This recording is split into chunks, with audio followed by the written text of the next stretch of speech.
নমস্কাৰ ছাত্ৰ-ছাত্ৰীসকল, মোৰ ইজিলান চেনেললৈ তোমালোকক স্বাগতম। আজি আমি আলোচনা কৰিম ক্লাছ 2nd ইয়াৰৰ মগনীয়া নামৰ এই পাঠটি।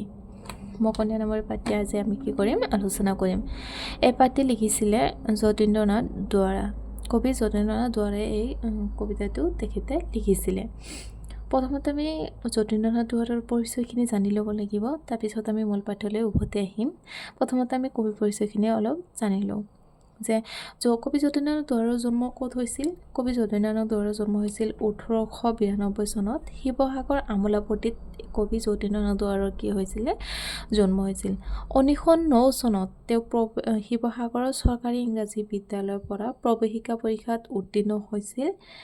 উচ্চ শিক্ষাৰ বাবে তেখেতে কটন কলেজত নামভৰ্তি কৰিছিল যদিও পিছত কলিকতালৈ গৈ স্কটিছ চাৰ্চ কলেজৰ পৰা BA পাছ কৰে। তাৰ পাছত আইন আৰু MA শিক্ষা আধাতে সামৰি তেখেতে শিৱসাগৰলৈ উভতি আহিছিল।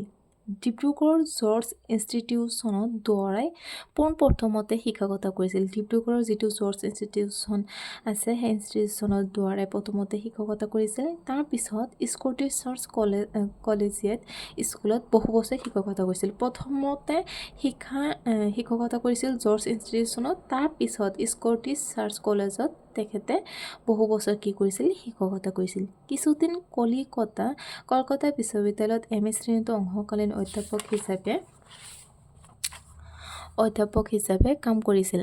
কিছুদিন তেখেতে কি কৰিছিলে যে কলকাতা বিশ্ববিদ্যালয়ৰ MA শ্ৰেণীত অংশকালীন অধ্যাপক হিচাপে কাম কৰিছিল। তাৰপিছত 1945 চনত ডিব্ৰুগড়ত হনুমান বক্স সূৰ্যমল কানৈ কলেজ স্থাপিত হোৱাত দুৱৰাই অসমীয়া বিভাগৰ মুখ্য অধ্যাপক পদত নিযুক্ত হয়। আৰু 1945 চনত ডিব্ৰুগড়ৰ যিটো কলেজ আছে, হনুমান বক্স সূৰ্যমল কানৈ যিখন কলেজ আছে, সেই কলেজ স্থাপিত হোৱাৰ পিছত যতীন্দ্ৰনাথ দুৱৰাই অসমীয়া বিভাগৰ মুখ্য অধ্যাপক হিচাপে তাত নিযুক্তি হৈছিল। এই পদৰ পৰাই তেওঁ চাকৰি জীৱনৰ পৰা অৱসৰ গ্ৰহণ কৰে আৰু এইটোৱে আছিল তেখেতৰ চাকৰিৰ শেষ পৰ্যায়। আৰু এই কলেজতে তেখেতে পঢ়াই থকা অৱস্থাত বা মুখ্য অধ্যাপক হৈ থকা অৱস্থাতে তেখেতৰ কি হৈছিলে চাকৰি জীৱনৰ পৰা কি হৈছিল অৱসৰ হৈছিল। ছাত্ৰ অৱস্থাৰ পৰাই কবিতা ৰচনা কৰা দুৱৰাৰ কবিতা পুথি কেইখন হ'ল, কাৰণ যতীন্দ্ৰনাথ দুৱৰাই ছাত্ৰ অৱস্থাৰ পৰাই তেখেতে কবিতাৰ লগত কি হৈ আছিলে জড়িত হৈ আছিল। আৰু সেই অৱস্থাতে তেখেতে বহুকেইখন কবিতা পুথি কি কৰিছিল ৰচনা কৰিছিল। তাৰ ভিতৰত আমি কেইখনমান কবিতাৰ বিষয়ে আলোচনা কৰিম।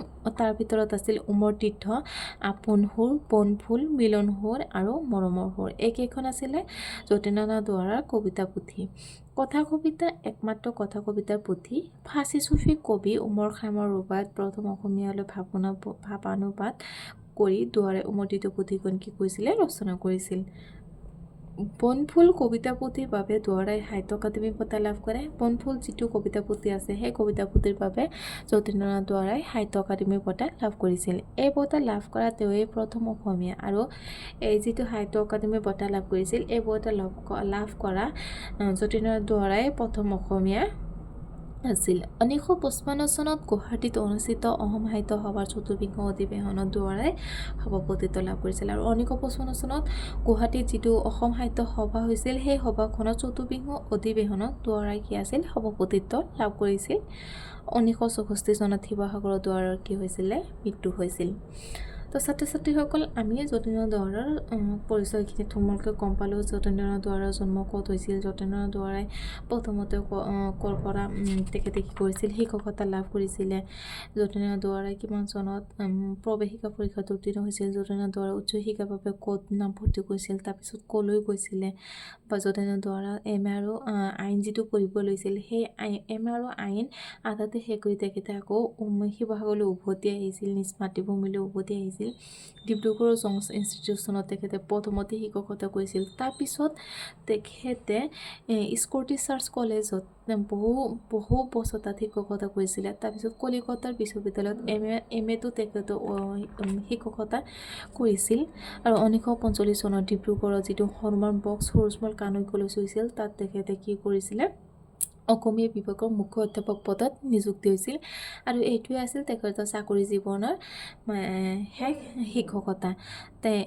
সূৰ্যমল ডিব্ৰুগড় হনুমান বক্স সৰোজমল যিটো কলেজ আছে সেই কলেজৰ পৰা তেখেতৰ অৱসৰ গ্ৰহণ কৰিছিলে আৰু দেখা যায় যে যতীন্দ্ৰনাথ দুৱৰাই ছাত্ৰ অৱস্থাৰ পৰাই কবিতাৰ লগত কি হৈ আছিল ওতঃপ্ৰোতভাৱে জড়িত হৈ আছিল সেই অৱস্থাতে তেখেতে বহুকেইখন কবিতা পুথি ৰচনা কৰিছিল য'ত আমি চাব যে উমৰ তীৰ্থ আছে আপোন সুৰ কোন ফুল মিলন সুৰ এইকেইখন আছিল তেখেতৰ কবিতা পুথি আৰু 1955 চনত গুৱাহাটীত অনুষ্ঠিত সাহিত্য সভা 14বিংশ অধিৱেশনত তেখেতে সভাপতিত্ব কৰিছিল আৰু 1964 চনত যতীন্দ্ৰনাথ দুৱৰাৰ কি হৈছিলে মৃত্যু হৈছিল এতিয়া আহোঁ আমি মূল পাঠলৈ মূল পাঠত কি বুলি কৈছে যে মই পাৰ্টিতে গৈ আছিলোঁ এই যিটো পাঠ এই পাঠটোত যদি আমি চাব যাওঁ পাঠটোত কবি যতীন্দ্ৰনাথ দুৱৰা আৰু এগৰাকী কি আছিল মগনীয়া তেখেতৰ মাজত কি হৈছিলে কথোপকথন হৈছিলে আৰু এই কথোপকথনৰ মাজত দেখা গৈছে যে দৰিদ্ৰতাৰ যিটো চিন সেই চিনটো স্পষ্টভাৱে ফুটি উঠিছে এই কবিতাটোৰ মাজত মই পাৰ্টিতে গৈ আছিলোঁ এটা বুঢ়া বেমাৰী হাড় ছাল ওলোৱা মগনীয়া আহি মোক ওচৰত থিয় হ'লহি কবিয়ে কৈছে কবি মানে কোন যতীন্দ্ৰনাথ দুৱৰাই নিজে কৈছে যে মই সেইদিনাখন কি কৰি আছিলোঁ ৰাস্তাৰে গৈ আছিলোঁ বা বাটেৰে গৈ আছিলোঁ এটা বুঢ়া হাড় ছাল ওলোৱা মগনীয়া আহি মোৰ ওচৰত থিয় হ'লহি এটা বুঢ়া এজন মানুহৰ কথা কোৱা হৈছে যে এজন বুঢ়া মানুহ হাড় ছাল ওলোৱা একদম ক্ষীণমিন হাড় ছাল একদম গা হাড় ছাল ওলোৱা মগনীয়া আহি মোৰ ওচৰত কি হৈছিল থিয় হৈছিল কবি যেতিয়া ৰাস্তাৰে গৈ আছিল এজন বুঢ়া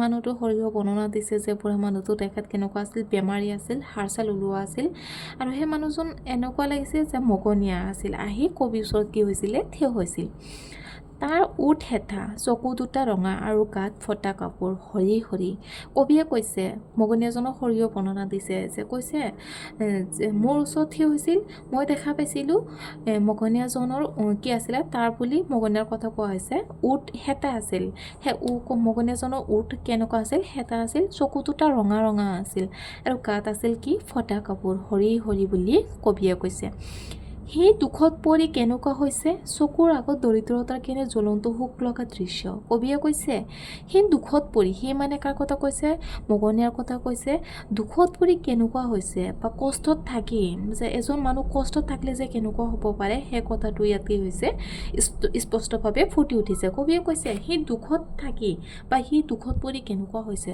চকুৰ আগতে দৰিদ্ৰতাৰ কেনে জ্বলন্ত শোক লগা দৃশ্য মই কি কৰিছোঁ দেখা পাইছোঁ কবিয়ে কৈছে মোৰ চকুৰ আগতে মানুহৰ যে এনেকুৱা দৰিদ্ৰ অৱস্থা হ'ব পাৰে তাৰ এটা জ্বলন্ত উদাহৰণ মই কি কৰিব পাৰিছোঁ দিব পাৰিছোঁ মোৰ চকুৰ আগতে মই সেই দৃশ্যটো স্পষ্টভাৱে দেখা পাইছোঁ সেই উখহা অপৰিষ্কাৰ হাতখন মেলি মোক সহায় খুজিলে আকৌ কৈছে কবিয়ে যে মানে সেই মগনীয়াজনে উখহা অপৰিষ্কাৰ উখহা মানে কি আছিলে উফন্দি উঠিছিল গাৰ মঙহ আদি ফুলি উঠা বুলি কোৱা হয় মানে হাতটো এনেকুৱা আছিল মগনীয়াজনৰ হাতটো এনেকুৱা আছিল বহুত কাম কৰিছে কাৰোবাৰ হয়তো বহু বছৰৰ পৰা কাম কৰাৰ কাৰণে হাতত ক'ৰবাত উখহা উঠিছিল ফুলি উঠিছিলে সেই উখহা বা ফুলি উঠা হাতখনেৰে আৰু অপৰিষ্কাৰ হাতখন মেলি কবি পৰা কি কৰিছিলে সহায় বিচাৰিছিল কিবা বস্তু বিচাৰিছিলে মগনীয়াজনে মই চোলাৰ মোনাত হাত সোমাই একোকে নেপালোঁ টকা নাই ঘড়ী নাই অইন কি এখন উৰ্মালো নাই মই মোৰ লগত একো অনা নাছিলোঁ যেতিয়া মগনীয়াজনে কবিৰ পৰা অপৰিষ্কাৰ হাতখন মেলি সহায় বিচাৰিছিলে তেতিয়া কবিয়ে লগে লগে নিজৰ চোলা বা কাপোৰ যিখন কাপোৰ পিন্ধি আছিল সেই কাপোৰৰ মোনাত বা জেপত হাত সোমাই কিনে কবিয়ে বিচাৰিছিল কিবা বিচাৰিছিল কবিয়ে কৈছে টকা নাই ঘড়ী নাই অইন কি এখন উৰ্মালো নাই মই মোৰ লগত একো অনা নাছিলোঁ মগনীয়াজনে কবিৰ ওচৰত যেতিয়া সহায় খুজিছিলে তেতিয়া কবিয়ে কৈছে যে মই মোৰ চোলাখনৰ যিখন মোনা আছে বা পকেট আছে সেই পকেটখনত হাত সোমাই মই একোৱে পোৱা নাই টকা পোৱা নাই ঘড়ী পোৱা নাই অইন কি এখন উৰ্মালো অনা নাই মই মোৰ লগত একোৱে অনা নাছিলোঁ মগনীয়াটোৱে তেতিয়াও মোৰ ওচৰত হাত পাতি থিয় হৈ আছে আৰু তাৰ দুৰ্বল শৰীৰ কঁপিবলৈ ধৰিছে এতিয়া কবিয়ে কৈছে যে কবি নিজৰ মানে কিবা কিবি বিচাৰিছে একোৱে পোৱা নাই তেতিয়ালৈকে মগনীয়াজনৰ এটা আশা আছিল কবিৰ ওপৰত নিশ্চয় তেখেতৰ পৰা মই কিবা নহয় কিবা এটা পাম সেই আশাৰে মগনীয়াজনে কি কৰি আছিল তেতিয়ালৈকে কবিৰ ওচৰত হাত পাতি থিয় হৈ আছিল আৰু কবিয়ে কৈছে যে মই দেখা পাইছোঁ মগনীয়াজনৰ শৰীৰ কি আছিল দুৰ্বল আছিল আৰু শৰীৰ কি কৰিবলৈ ধৰিছিল কঁপিবলৈ ধৰিছে।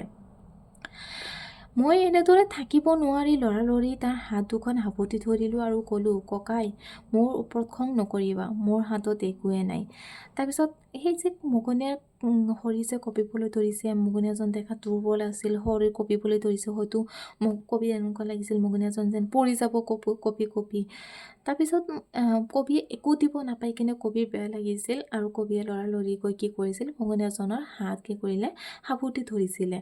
সাৱটি ধৰি কৈছে যে ককাই মোৰ ওপৰত খং নকৰিবা, মোৰ হাতত একোৱে নাই। কাৰণ কবি ৰাস্তাৰে এনেই খোজকাঢ়ি আছিল আৰু সেই সময়ত মগনীয়াজনৰ লগত কি হৈছিলে, দেখা হৈছিল। তেতিয়া কবিয়ে কৈছে, ককাই মোৰ ওপৰত কি কৰিব নোৱাৰে, আপুনি খং নকৰিব, অনুৰোধ কৰি কৈছিল আৰু মোৰ হাতত কি নাই, একোৱে নাই। আপোনাক দিবলৈ, আপুনি যে মোৰ পৰা সহায় বিচাৰিছে, আপোনাক দিবলৈ মোৰ হাতত এতিয়া একোৱে নাই বুলি কৈছে। মগনীয়াটোৱে আচৰিত হৈ মোৰ ফালে এবাৰ চালে আৰু যেতিয়া কবিয়ে মগনীয়াজনৰ হাত দুখন সাৱটি ধৰিলে, মগনীয়াজনেও একদম আচৰিত হৈ পৰিল। আচৰিত হৈ মগনীয়াজনে কবিৰ ফালে কি কৰিলে, চালে।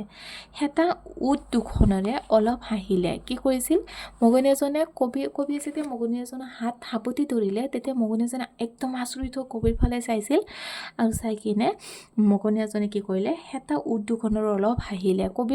কবিয়ে কৈছে যে মগনীয়াজনৰ মুখত, মগনীয়াজনক মই একো দিব নোৱাৰিলোঁ হয়তো, কিন্তু মগনীয়াজনক মই এটা বস্তু দেখা পাইছোঁ যে তেখেতে মোৰ হাতখন আকৌ সাৱটি ধৰিছে, ধৰি মগনীয়াজনে অলপ হেতা উঠ দুখনেৰে কি কৰিছে, হাঁহিছে।